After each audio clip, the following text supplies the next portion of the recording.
Prenez garde aux chiens. Prenez garde aux mauvais ouvriers. Prenez garde aux faux circoncis. Car les circoncis, c'est nous, qui rendons à Dieu notre culte par l'Esprit de Dieu, qui nous glorifions en Jésus-Christ et qui ne mettons point notre confiance en la chair. Moi aussi, cependant, j'aurais sujet de mettre ma confiance en la chair. Si quelqu'un croit pouvoir se confier en la chair, je le puis bien davantage. Moi, circoncis le 8e jour, de la race d'Israël, de la tribu de Benjamin, hébreu né d'hébreu, quant à la loi pharisien, quant aux zèles persécuteurs de l'Église, irréprochable à l'égard de la justice de la loi. Mais ces choses qui étaient pour moi des gains, je les ai regardées comme une perte à cause de Christ. Et même je regarde toutes choses comme une perte à cause de l'excellence de la connaissance de Jésus-Christ mon Seigneur, pour lequel j'ai renoncé à tout. Je les regarde comme de la boue afin de gagner Christ et d'être trouvé en lui, non avec ma justice, celle qui vient de la loi, mais avec celle qui s'obtient par la foi en Christ, la justice qui vient de Dieu par la foi. Ainsi, je connaîtrai Christ et la puissance de sa résurrection et la communion de ses souffrances, en devenant conforme à lui dans sa mort, pour parvenir, si je puis, à la résurrection d'entre les morts.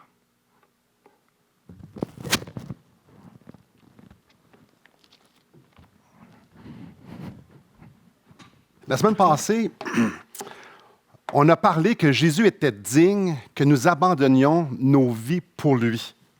J'ai terminé le message en nous demandant si nous étions prêts à abandonner notre liberté, nos droits, notre santé, notre confort, notre vie pour être en mesure de voir la gloire de Christ briller dans notre vie et autour de nous, même si on est dans un genre de chaos en ce moment. Et aujourd'hui, on va continuer où est-ce qu'on a laissé la dernière fois. Laissez-moi commencer en vous citant 3 choses que Paul a dites.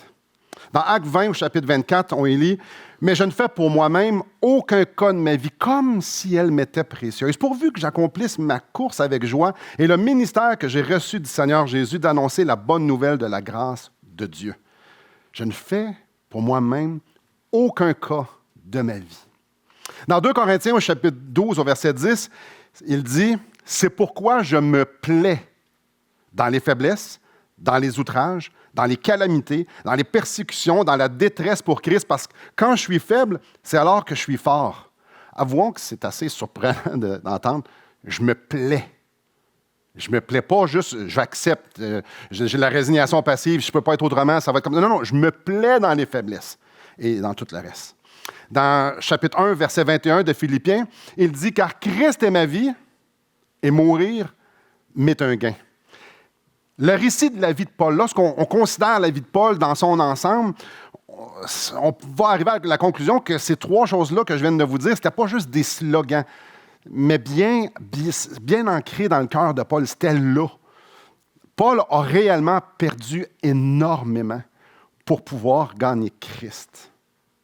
Et ce que je nous propose ce matin, c'est de regarder la mécanique de son cœur. Comment il est arrivé à cette conclusion-là que mourir, c'est un gain, qu'on pouvait se plaire dans nos faiblesses, que sa vie n'était pas vraiment précieuse dans le but de gagner Christ. Comment il est arrivé à ça?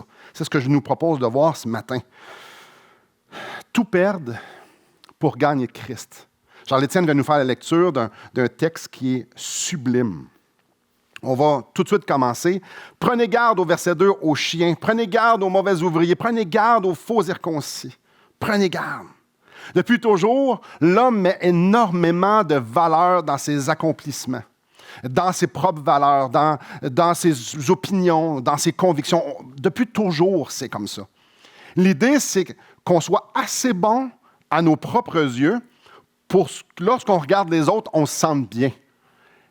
Je ne sais pas pour vous, mais c'est rare qu'on est à côté des gens qui sont meilleurs sur nous dans tout, qu'on se sent bien à côté d'eux autres. C'est rare. On se sent jugé, on se sent inférieur, on se sent pas à la bonne place. Mais quand on se sent avec des gens qui sont plus ou moins bons ou qui sont comme nous, là ça fonctionne bien. Comme quelqu'un qui commence à courir un peu, puis ses amis, c'est des Olympiens en course. Bon, on va parler d'autres choses, hein? C'est pas naturel parce qu'on se compare. On se compare. Je regarde dans mon coffre à outils, puis je vois des choses que les autres n'ont pas. Je me sens bien. Je me sens bien. Ou que je suis mieux que les autres. Je me sens bien aussi. Dans la période du Nouveau Testament, la règle de mesure, là, c'était est-ce que tu suis la loi, est-ce que tu accomplis la loi ou est-ce que tu ne l'accomplis pas? Si je pense que j'accomplis la loi mieux que toi, je me sens bien. Ça va bien. Si je pense que je peux regarder, que j'accomplis la loi mieux que toi, ben je peux te regarder d'eau. Ça me donne de la valeur, dans le fond, parce que quand je regarde la liste de choses à faire, ne pas faire, moi, je considère que je suis mieux que toi. Je suis une bonne personne. J'ai de la valeur. Non seulement j'ai de la valeur à tes yeux ou à mes propres yeux, mais aussi, si j'accomplis la loi, ben Dieu est sur mon bord. Tu sais, si je suis un bon chrétien ou un bon juif, mieux que toi, ben clairement que Dieu est plus sur mon bord qu'il est sur ton bord. Fait que je me sens bien avec ça. Alors, c'est pas surprenant qu'avec cette idée-là en tête, l'être humain, c'est pas nouveau, on le fait aujourd'hui, il se faisait en ce temps-là, on s'auto-évalue à la hausse. Surtout en regard avec les autres, parce qu'on va juger les autres à la baisse pour que nous, on puisse, bien évidemment, mieux se sentir. Donc, la valeur propre, la place dans la société et ma position devant Dieu dépendent de comment je vais me percevoir par rapport à ma comparaison avec les autres.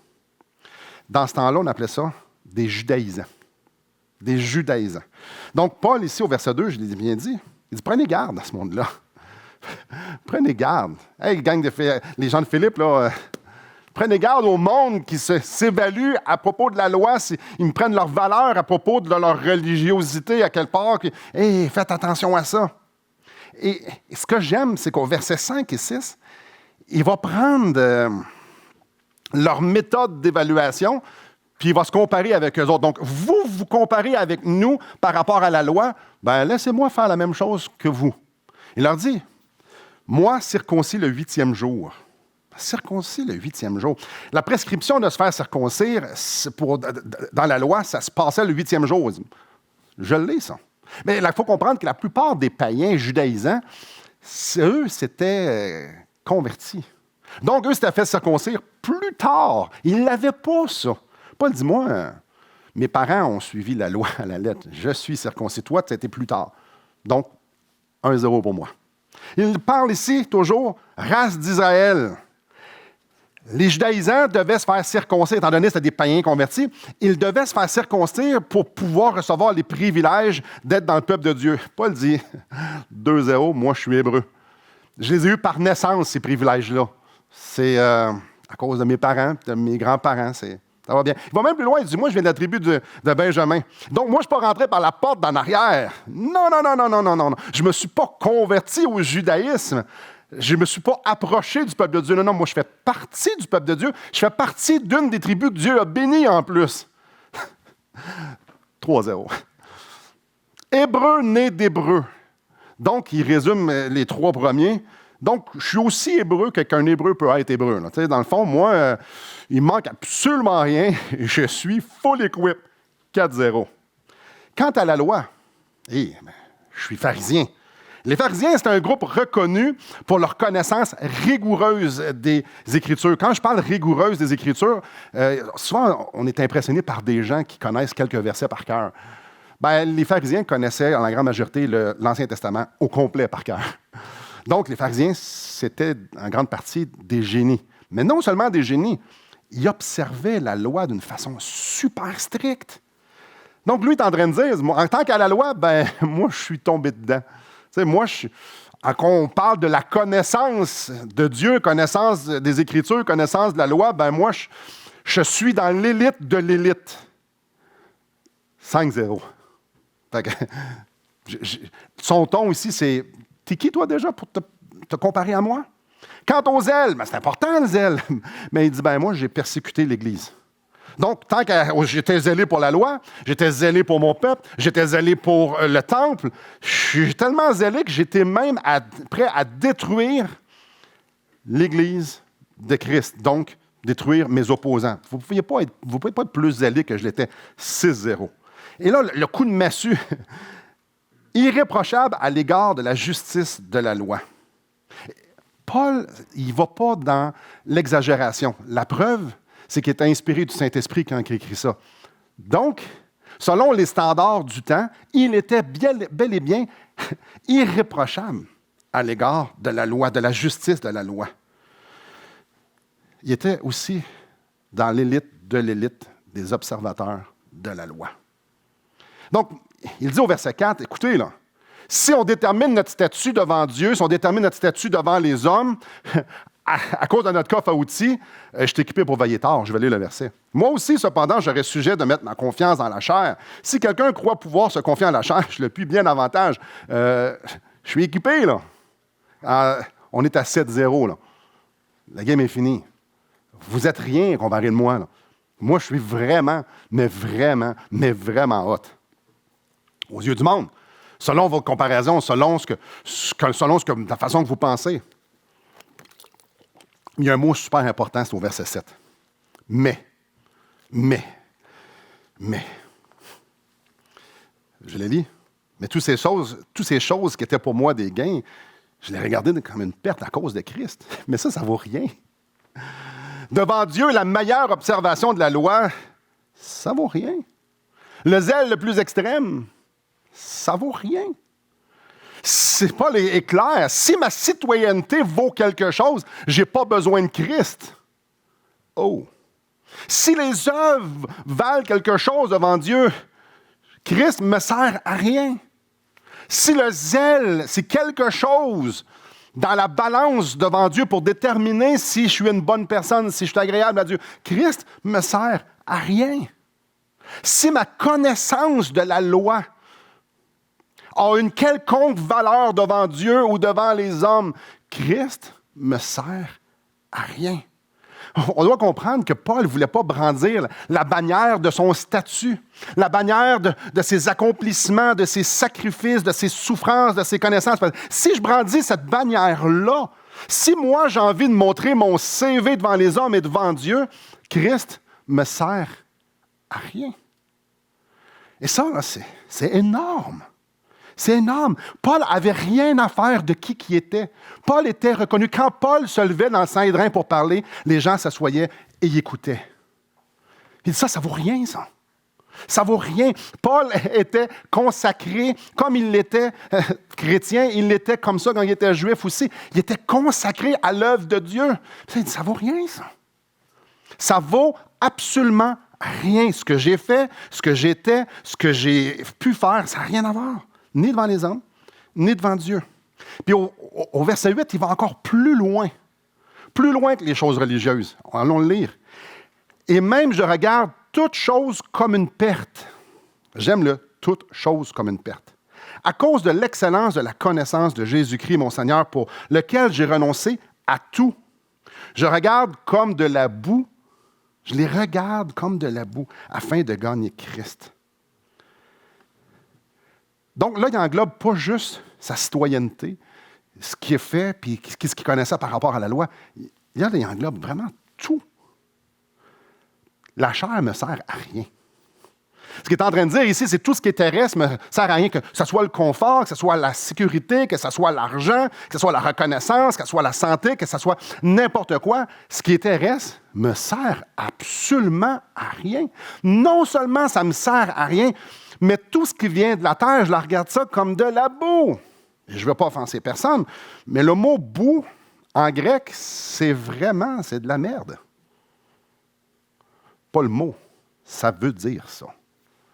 Il est en train de nous parler ici, qui nous dit à la fin du verset 8, « J'ai renoncé à tout. Je veux rien savoir. Propose-moi rien de la terre, ni moi. » Et il s'inclut là-dedans. Je veux rien savoir de la terre. Je veux rien savoir de ce qui vient de moi. Je veux rien savoir de ce qui est humain. Je veux rien savoir de la religion. Je veux rien savoir de ça. Ça n'a aucune importance à mes yeux. Je regarde ça comme de la boue. Je reviens ici au verset 2. Prenez garde. Prenez garde parce qu'il y a des gens parmi vous qui mettent énormément de valeur à ça. Au faire, au savoir et aux choses de la terre et aux choses de la chair. Et je ne suis pas en train de dire aux choses de la chair, aux choses immorales, mais aux choses qui sont produites par nous. Faites attention.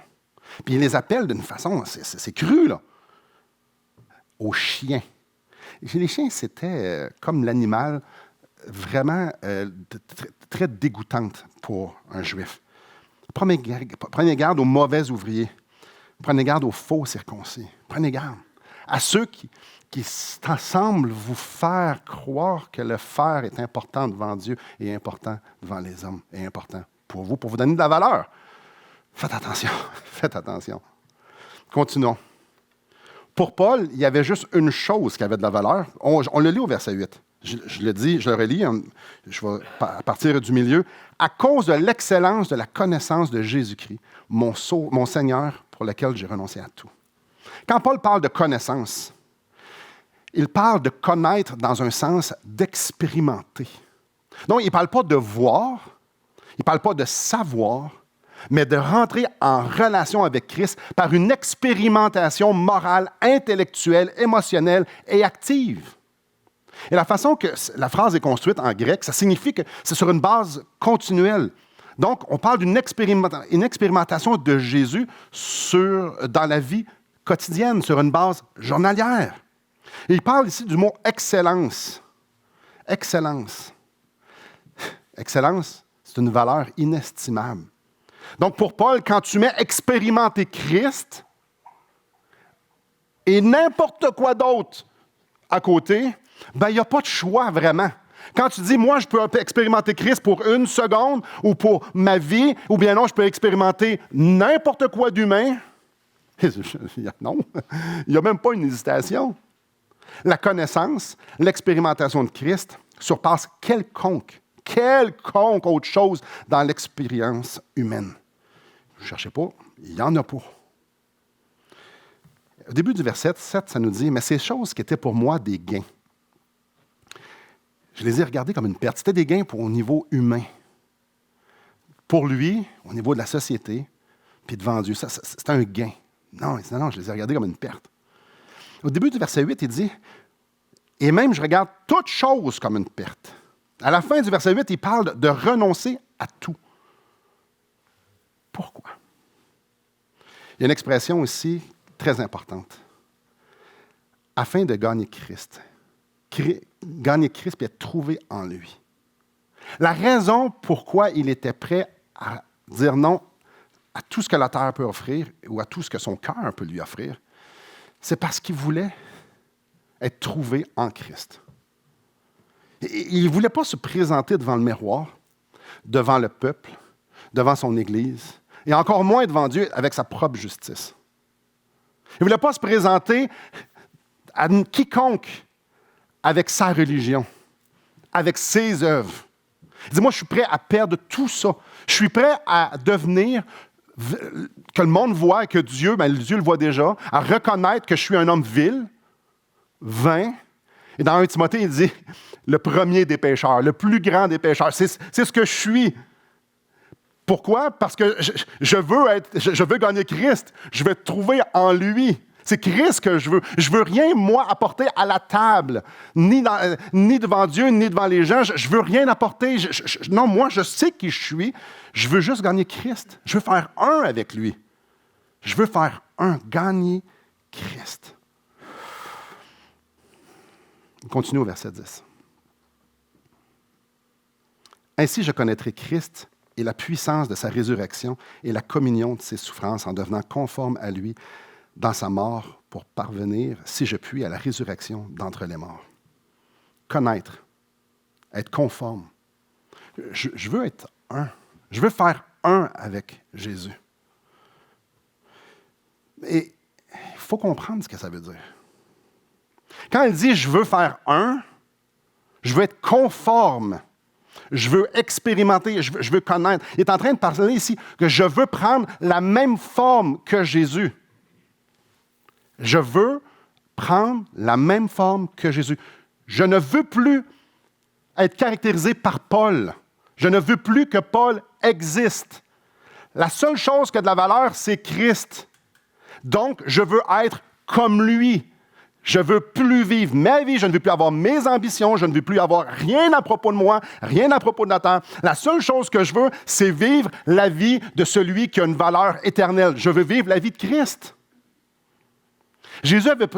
Paul avait pris la décision de calquer sa vie sur celle de Christ pour être en mesure de goûter Christ. Ce qu'il voulait, c'était goûter Christ. C'est pour ça que lui, il n'avait aucune question qui mette quelconque valeur à sa liberté, à ses droits, à son statut, à sa citoyenneté. Non! Il ne voulait pas mettre aucune valeur à ce qu'il y avait de terrestre parce qu'il n'y avait pas d'avantage là-dedans. Ce qu'il voulait, c'est calquer sa vie sur Christ parce que le réel avantage éternel, elle est là.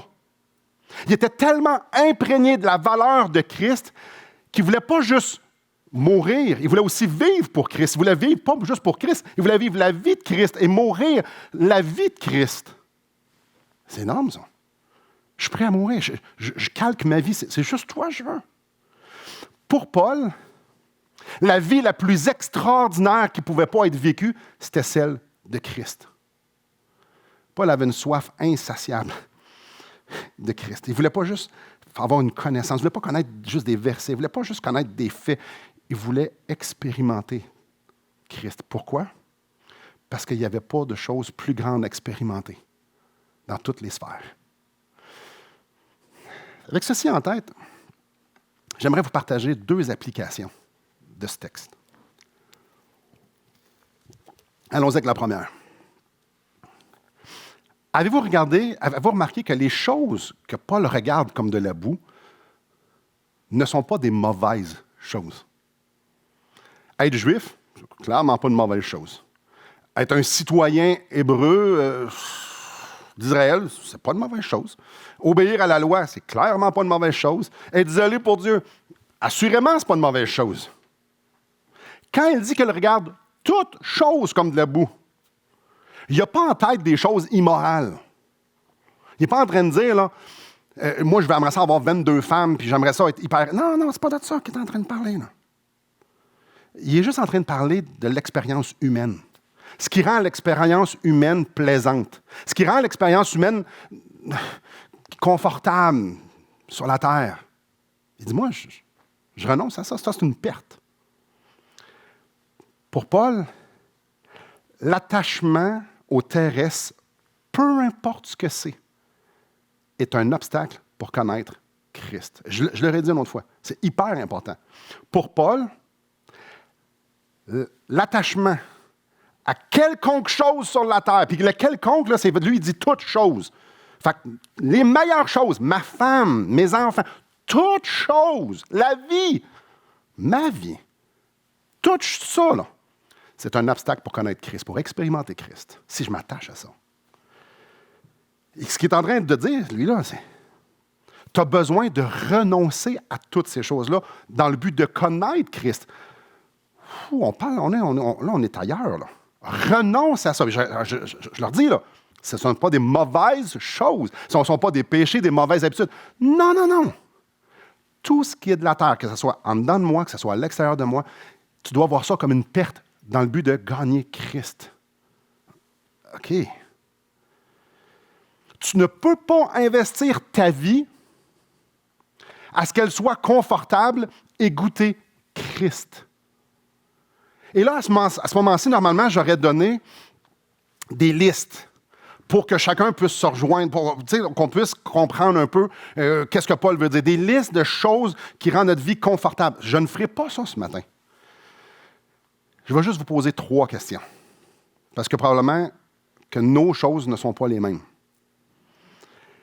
Les idoles, les choses qui prennent la place de Dieu dans nos cœurs, bien justement, ça prend racine dans nos cœurs. Comme Tim Keller dit, nos cœurs, ce sont des usines à idoles. Et la meilleure façon de pouvoir démasquer les idoles de nos cœurs, c'est en se posant la première question. À quoi je pense le plus? Et ça, c'est quelque chose qu'on devrait tous se poser. À quoi je pense le plus? Que ça soit être accepté, être confortable, que mes enfants soient en santé, qu'ils suivent le Seigneur, que je ne manque pas d'argent. Peu importe à quoi je pense le plus. Que les autres devraient changer, que je suis en train de critiquer. À quoi je pense le plus? Et ça, là, ça vient nous montrer une photo de ce qui prend la place de Dieu sur terre. À quoi je pense le plus? Ce ne sont pas nécessairement des mauvaises choses. Tu ne peux pas investir ta vie à penser à ça et goûter Christ. Tu ne peux pas. J'ai dit 3 questions. La deuxième. Jésus enseigne que la bouche parle de l'abondance du cœur. Beaucoup de nos pensées, si je parle de convoitise d'un fumoir neuf, ben, j'en ai pas. Et mes enfants, ma fille est en avant, elle fait signe que non, parce qu'elle m'entend souvent parler. C'est-tu bon, ça? Ben non, oui, c'est bon, le fumoir. Oui, c'est très bon. Je vous le confirme. Mais convoitise, c'est pas juste convoite une autre femme, là. C'est pas ça. Je convoite quelque chose que j'ai pas. Ça peut être n'importe quoi. La bouche parle de l'abondance du cœur. Il y a beaucoup de choses qu'on convoite qu'on ne le dira jamais. Puis il y a beaucoup de choses, nos idoles, qu'on ne parlera pas parce qu'elles sont honteuses. Mais mettons qu'on demande à votre conjoint, à votre conjointe, à un ami, à nos enfants, de quoi papa parle le plus? Ou de qu'est-ce qu'il parle le plus? Est-ce que c'est de son travail? Est-ce que c'est des vacances? De quoi il parle le plus? Parce que ce qui parle le plus représente ce qu'il y a dans son cœur, l'idole qui y a dans son cœur. De quoi on parle le plus? Faire des blagues? C'est quoi?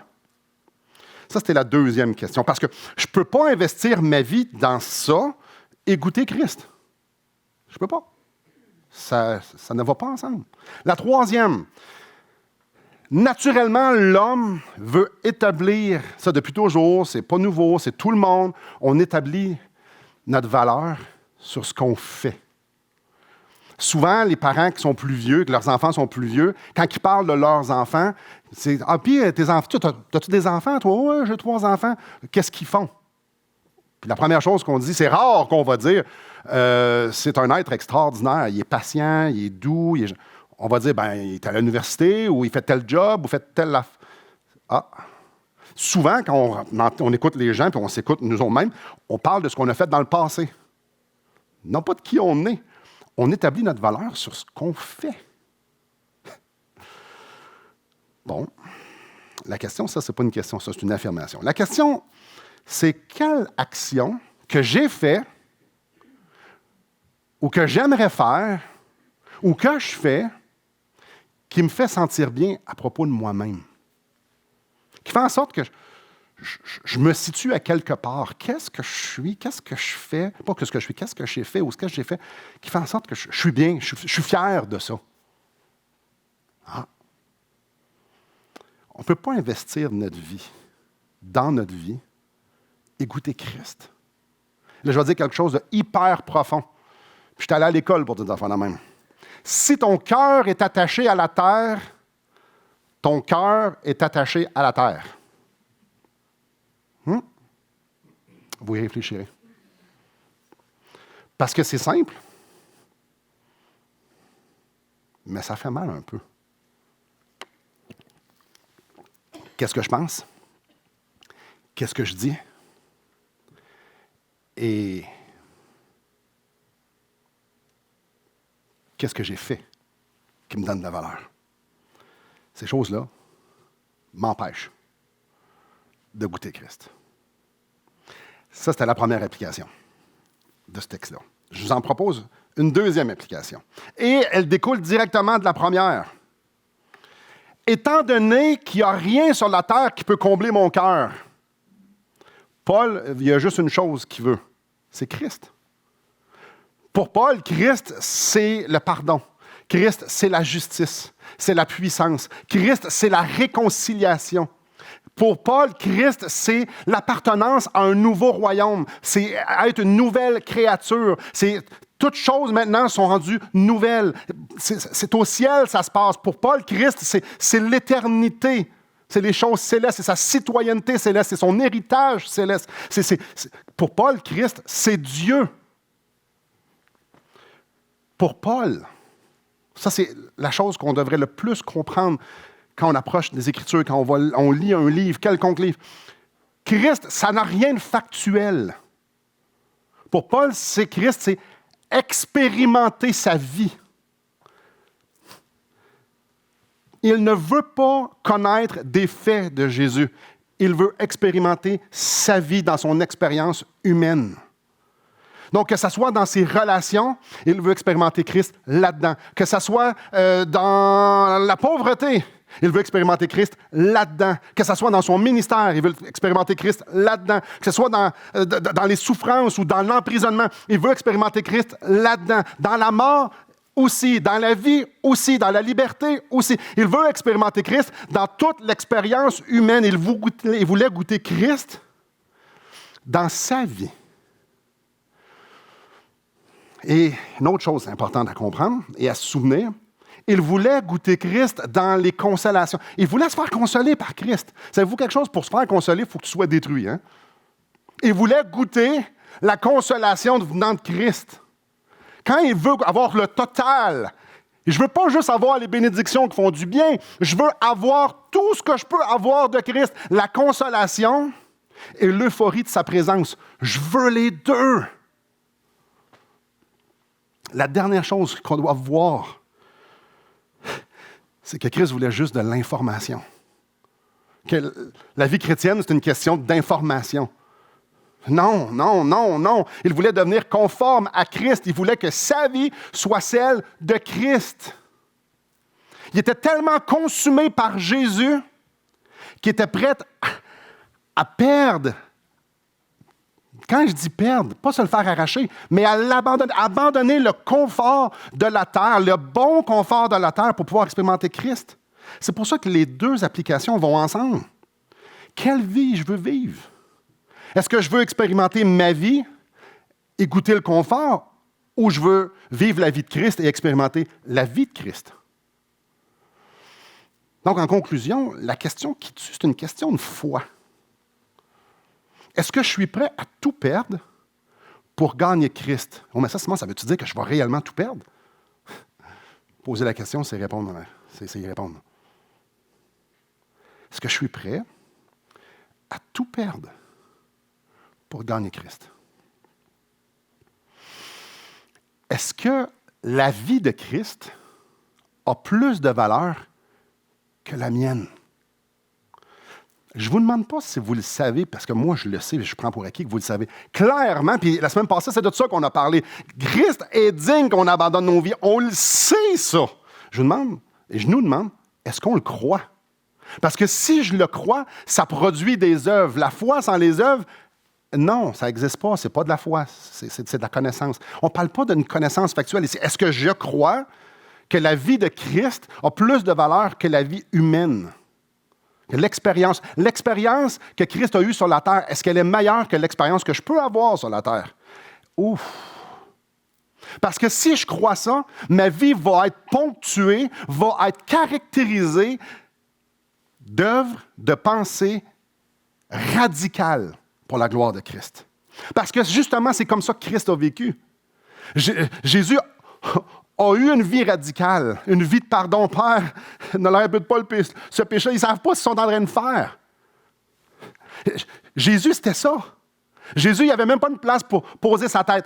La vie de Jésus, elle est radicale. Il n'y a pas une accumulation de confort terrestre du tout. Jésus, qu'est-ce qu'il faisait? Il prêchait tout le temps. Ça, c'est la vie de Jésus, ça. C'était ça, sa vie. L'importance de dire aux gens qui ont besoin de se repentir devant Dieu. Non seulement ça, la vie de Jésus était caractérisée aussi par une vie de dévotion. Toujours prendre le temps de mettre son cœur au diapason de celui de son Père parce qu'il était avec son Père. Donc, c'était normal qu'ils passent autant de temps ensemble. C'est ça, la vie de Jésus. C'est une vie de patience. C'est une vie d'élever les autres plus que soi, même quand ils ont peut-être raison. C'est une vie sans droit. Jésus avait-tu un droit? Il était le maître de l'univers. Il a choisi d'abandonner ses droits pour pouvoir avoir un accès auprès des autres. Est-ce que Jésus était libre? Clairement, il aurait pu dire en un instant, c'est assez, tout est détruit. Mais non! Il a restreint sa liberté pour pouvoir avoir un ministère. Ça, c'est la vie de Jésus. 100% de tout son temps, de toutes ses pensées, consacré à rendre Dieu, son Père, célèbre. Je nous pose la question ce matin. C'est ça qu'on veut? C'est ça que moi je veux?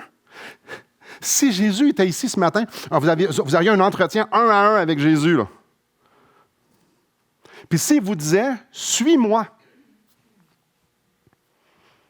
N'est-ce pas moi qui vous parle? Imaginez Jésus qui dit, suis-moi, je vais produire ma vie en toi. Je vais utiliser ton corps pour vivre ma vie. J'ai une œuvre à faire ici-bas et je veux utiliser ton enveloppe.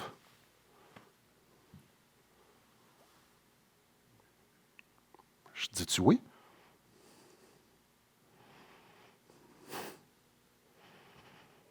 Je ne sais pas pour vous, mais ça provoque en moi une... je ne vous dirai pas que ma réponse, c'était « Ah oui, Seigneur, prends tout. »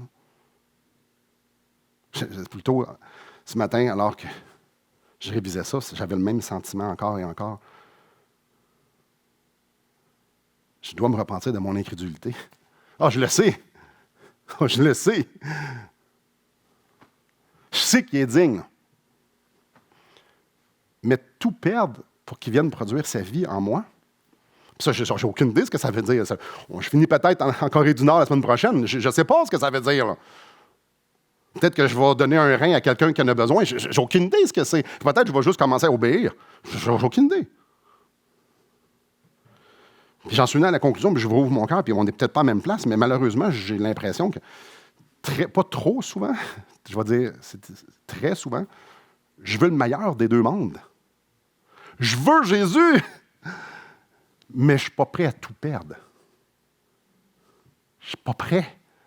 Je ne suis pas prêt. Je ne suis pas prêt à dire, Seigneur, prends mes enfants. Seigneur, prends de la façon dont je parle. Seigneur, prends tout. Je veux juste être une coquille vide que tu vas remplir. Ouh, non, je veux garder mon mot à dire. Ça sonne-tu mal, hein? Je veux le meilleur des deux mondes.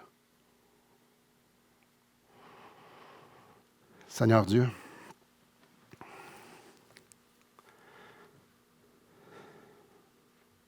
viens à mon secours. Je ne sais pas ce que les gens avant de moi, les gens qui sont sur Internet pensent. Je ne sais pas ce qu'ils en ont. Je ne sais pas ce que tu leur as dit par ta parole ou par ton esprit. Je n'ai aucune idée. Mais je te leur dis ce qu'on s'est déjà dit. Parce que je suis encore convaincu. Viens détourner mon cœur des idoles de la terre. Seigneur, je crois. Mais viens au secours de mon incrédulité. Je confesse que j'aime bien gros la terre. Mais je le sais, et je le crois, et ta parole me convainc encore ce matin que la vie de Christ, c'est la meilleure. Alors, ma prière, c'est que tu viennes appliquer cette vérité-là à chacun d'entre nous, là où ce qu'on est. Que ça prenne la couleur, ce que ça prendra. Dans ma vie, c'est clair. Seigneur, viens ouvrir les yeux sur la valeur de Christ. Parce que clairement, moi et Paul, on ne voit pas la même chose. Alors, je ne veux pas produire ça de ma vie. Je veux que tu détaches mon cœur des choses de la terre pour pouvoir m'attirer à toi. Viens me rappeler encore et encore et encore ce que tu me montres un matin. Parce que j'ai vraiment tendance à obéir, pas obéir, à oublier. À toi soit la gloire, mon grand Dieu. Par Christ, pour Christ. Amen.